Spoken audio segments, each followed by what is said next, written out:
સમાચારો વિગતવાર જોઈએ. જૂનાગઢમાં મૃગીકુંડમાં કુખ્યાત કીર્તિ પટેલના સ્નાનના વિવાદમાં એપ્સ્ટીન ફાઇલની હવે તો એન્ટ્રી થઈ છે.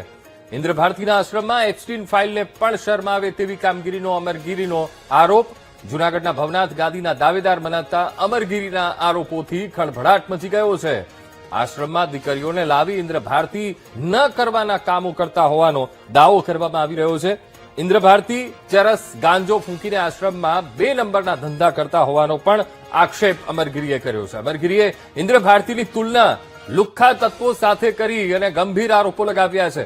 ગુંડા તત્વોએ ભવનાથને પચાવી પાડવા અનેક પ્રયાસો કર્યા હોવાનો પણ અમરગીરીએ દાવો કર્યો. રજવાડી આશ્રમ બનાવી એશો આરામ માટે ખોટા ધંધા કર્યા છે એવા આક્ષેપ અમરગીરી કરી રહ્યા છે.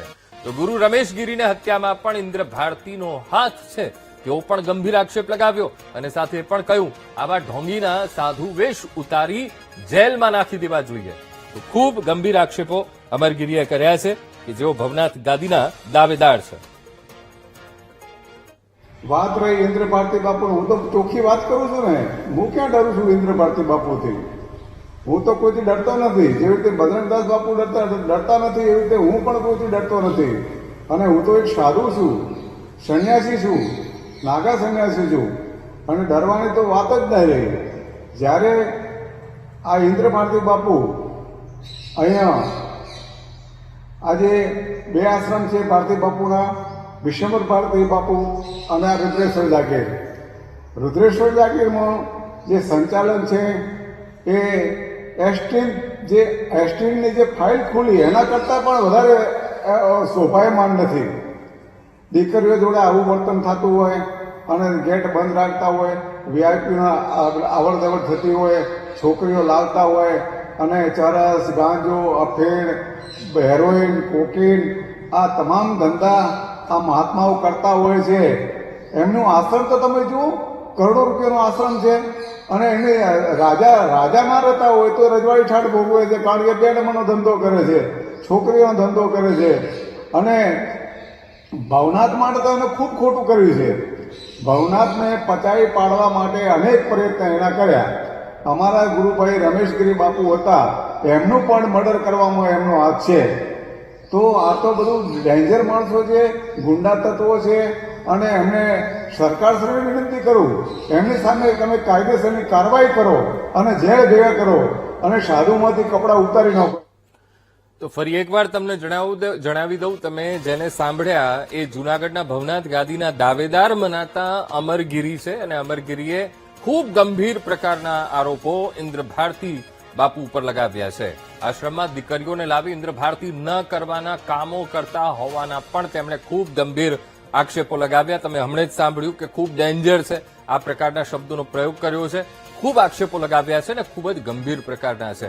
એપ્સ્ટીન ફાઇલ સાથે તુલના તો કરી પણ એના કરતા પણ આ આખો મામલો ગંભીર છે તેવું એ જણાવી રહ્યા છે. સાથે જ ઇન્દ્ર ભારતી ચરસ ગાંજો ફૂંકીને આશ્રમમાં 2 નંબરના ધંધા કરે છે તેવા પણ આક્ષેપો લગાવ્યા અમરગીરીએ. અમરગીરીએ ઇન્દ્ર ભારતીની તુલના લુખ્ખા તત્વો સાથે કરીને ગંભીર આક્ષેપો લગાવ્યા છે. ગુંડા તત્વોએ ભવનાથને પચાવી પાડવા અનેક પ્રયાસો કર્યા હોવાનો પણ તેમણે દાવો કર્યો. સાથે એ પણ કહ્યું રજવાડી તેમનો આશ્રમ એશો આરામ ખોટા ધંધા તેમણે કર્યા છે. આ પ્રકારના આક્ષેપો અમરગીરીએ લગાવ્યા છે. સાથે ગુરુ રમેશગીરીની હત્યામાં તેમના ગુરુ રમેશગીરીને એટલે કે અમરગીરીના ગુરુ રમેશગીરી અને રમેશગીરીની હત્યામાં પણ ઇન્દ્ર ભારતીનો હાથ છે તેવો પણ ગંભીર આક્ષેપ અમરગીરી કરી રહ્યા છે. સાથે પણ કહ્યું કે આવા ઢોંગીના સાધુ વેશ ઉતારી જેલમાં નાખવા જોઈએ. ખૂબ ગંભીર પ્રકારના આ આક્ષેપો કરવામાં આવી રહ્યા છે. હવે જૂનાગઢ મૃગીકુંડ એ કુખ્યાત કીર્તિ પટેલના સ્નાનનો વિવાદ અને હવે એ વિવાદ તો ચાલી જ રહ્યો હતો પણ હવે એપ્સ્ટીન ફાઇલની પણ અહીંયા એન્ટ્રી થઈ ગઈ છે. મૃગીકુંડમાં સોશિયલ મીડિયામાં જાણીતી કીર્તિ પટેલે સ્નાન કરતા ખૂબ વિવાદ થયો હતો અને સોશિયલ મીડિયાના એરણે પણ ચર્ચાના એરણે પણ આખો સમગ્ર મામલો ચડ્યો હતો. 9 વાગે લાઈવ પણ કરવાની હતી પણ સાધુઓ સાથે એનું કહેવું એવું હતું કે એના ગુરુએ આદેશ આપ્યો અને એટલા માટે એણે લાઈવ ન કર્યું. હવે આ આખા મામલા વચ્ચે એપ્સ્ટીન ફાઇલને પણ શરમાવે તેવા આક્ષેપો અમરગીરી કરી રહ્યા છે. આજ મુદ્દે સંવાદદાતા જય વિરાણી આપણી સાથે ફોનલાઈન પર જોડાઈ ગયા છે. જય, ખૂબ જ ગંભીર પ્રકારના આક્ષેપો અમરગીરીએ લગાવ્યા છે ઇન્દ્ર ભારતી બાપુ ઉપર. એપ્સ્ટીન ફાઇલની તો વાત સાઈડમાં રાખો, પણ એપ્સ્ટીન ફાઇલ કરતા પણ એને પણ શરમાવે એના કરતા પણ જઘન્ય કૃત્ય એ ઇન્દ્ર ભારતીના આશ્રમમાં થઈ રહ્યા છે. હવે આખો જે આક્ષેપો કરી રહ્યા છે એમાં સચ્ચાઈ શું છે જય? જી ચોક્કસથી જણાવી દઉં કે જે ભવનાથ ગાદીના જે દાવેદાર જે અમરગીરી બાપુ છે તેને એક નિવેદન કર્યું છે કે શિવરાત્રીમાં જે મૃગી કુંડમાં જે ગૃહસ્થી જે વ્યક્તિઓના જે સ્નાનને લઈને વિવાદ જે મામલો હતો તેને લઈ આ બજરંગદાસ બાપુએ સમર્થન આપ્યું છે. આ જે વિવાદ છે તે શોભનીય ન આવ્યો તો એવું જાણવા મળ્યું છે. ભારતી બાપુ છે તે ડરતા ન હોવાના પણ ખુલાસો કરવામાં આવ્યો છે. દીકરીઓ સાથેના વર્તન અને ગેટ બંધ રાખવાની પણ જે ઉલ્લેખ કરવામાં આવ્યો છે.